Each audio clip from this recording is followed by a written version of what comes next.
السلام علیکم، مائی نیم is doctor تحسین، I am mental health consultant. آج کی ویڈیو میں بات کروں گی کہ ہماری ذہنی صحت کا ہماری جسمانی صحت سے کیا تعلق ہوتا ہے اور کس طرح ہماری ذہنی صحت ہماری جسمانی صحت پر اثر انداز ہوتی ہے۔ اس سے پہلے آپ میری ویڈیو شیئر کر دیں، آپ کا ایک شیئر کسی کے لیے بہت مددگار ثابت ہو سکتا ہے، اور اگر آپ میرے چینل پر نیو ہیں تو سبسکرائب ضرور کیجیے۔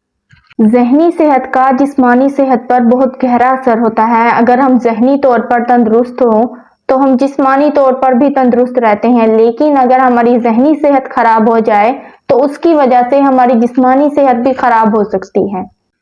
اگر کسی انسان کو کوئی ذہنی مسئلہ آ جائے تو اس کی وجہ سے اس کی جسمانی صحت بھی خراب ہو سکتی ہے۔ مثال کے طور پر اگر کوئی انگزائٹی یا ڈپریشن کا مریض ہے، یعنی کہ اگر کسی کو گھبراہٹ یا اداسی کا مسئلہ ہے تو اس کی وجہ سے اس کی جسمانی صحت بھی اثر انداز ہو رہی ہوتی ہے۔ ذہنی بیماریوں میں مریض کو ذہنی علامات کے ساتھ ساتھ جسمانی علامات بھی کچھ ظاہر ہوتی ہیں، جیسا کہ سر میں درد رہنا، معدہ خراب رہنا، کانسٹیپیشن رہنا، بغیر کوئی کام کیے جسم ہر وقت تھکا تھکا رہنا، تھکاوٹ محسوس ہونا اور جسم میں درد رہنا۔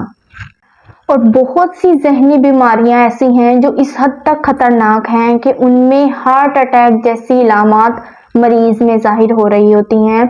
میں نے اپنی پچھلی ویڈیو میں پینک اٹیک کے بارے میں بات کی تھی، جس میں مریض کو انگزائٹی کے اٹیک آتے ہیں اور اس میں مریض کو یہ لگ رہا ہوتا ہے کہ اسے ہارٹ اٹیک آیا ہے، جبکہ اسے دل کا کوئی مسئلہ نہیں ہوتا، اسے انگزائٹی کا مسئلہ ہوتا ہے، اسے انگزائٹی کا اٹیک آتا ہے، کیونکہ انگزائٹی کے اٹیک کی علامات بالکل ہارٹ اٹیک جیسی ہوتی ہیں، اور اس حالت میں مریض کو یہ لگ رہا ہوتا ہے کہ بس اس نے ختم ہو جانا ہے، اس نے مر جانا ہے۔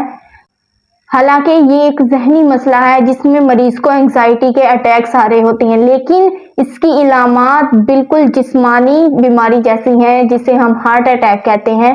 یعنی کہ جو علامات ایک ہارٹ اٹیک کے مریض میں موجود ہوتی ہیں، وہی ساری علامات ایک انگزائٹی کے مریض میں بھی موجود ہوتی ہیں جسے انگزائٹی کے اٹیکس آ رہے ہوتے ہیں۔ دیکھیں، جس طرح جسمانی بیماریاں ہوتی ہیں اسی طرح ذہنی بیماریاں بھی ہوتی ہیں۔ جس طرح جسمانی بیماریوں کا علاج بہت ضروری ہے، اسی طرح ذہنی بیماریوں کا علاج بھی بہت زیادہ ضروری ہے۔ جسمانی بیماریوں کی طرح اگر ذہنی بیماریوں کا علاج نہ کیا جائے تو یہ انسان کے لیے جان لیوا ثابت ہو سکتی ہیں۔ ذہنی بیماری میں مریض بہت تکلیف میں ہوتا ہے۔ اگر کسی انسان کو کوئی جسمانی بیماری ہے، مثال کے طور پر اگر کوئی ڈائبٹیز کا یعنی شوگر کا مریض ہے یا ہیپاٹائٹس کا مریض ہے،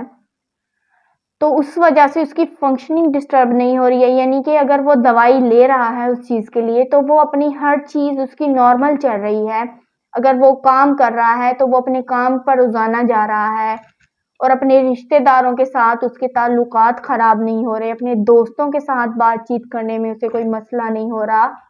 اور وہ اپنی فیملی کو بھی ٹائم دے پا رہا ہے، تو اس سے اس کی ساری فنکشننگ ویسے ہی نارمل ہے۔ لیکن ذہنی بیماری میں جو انسان مبتلا ہوتا ہے اس کی فنکشننگ ہر طرح سے ڈسٹرب ہو جاتی ہے، نہ وہ اپنے دوستوں سے بات چیت کر سکتا ہے، نہ وہ اپنے رشتہ داروں سے صحیح طریقے سے بات کر سکتا ہے، اس کے تعلقات خراب ہو جاتے ہیں، نہ وہ اپنے کام پر توجہ دے سکتا ہے اور نہ ہی وہ اپنی فیملی کو وقت دے سکتا ہے، کیونکہ وہ ذہنی طور پر ہی ٹھیک نہیں ہے، کسی سے بات کرنے کی حالت میں ہی نہیں رہتا مریض۔ ذہنی بیماری جسمانی بیماریوں سے زیادہ خطرناک ہوتی ہیں، اس لیے ان بیماریوں کا علاج کروانا بہت زیادہ ضروری ہے۔ اگر آپ اپنے ارد گرد یا اپنے پیاروں میں سے کسی میں محسوس کریں کہ کسی کو کوئی ذہنی مسئلہ ہے تو آپ اس کی سپورٹ بنیں اور اسے فوراً کسی سائیکولوجسٹ یا سائیکائٹرسٹ سے ملوائیں، تاکہ اس کی اس بیماری کو ٹریٹ کیا جا سکے اور اسے اس مسئلے سے باہر نکالا جا سکے۔ اگر آپ کو میری ویڈیو اچھی لگی ہو تو لائک ضرور کیجیے گا۔ شکریہ۔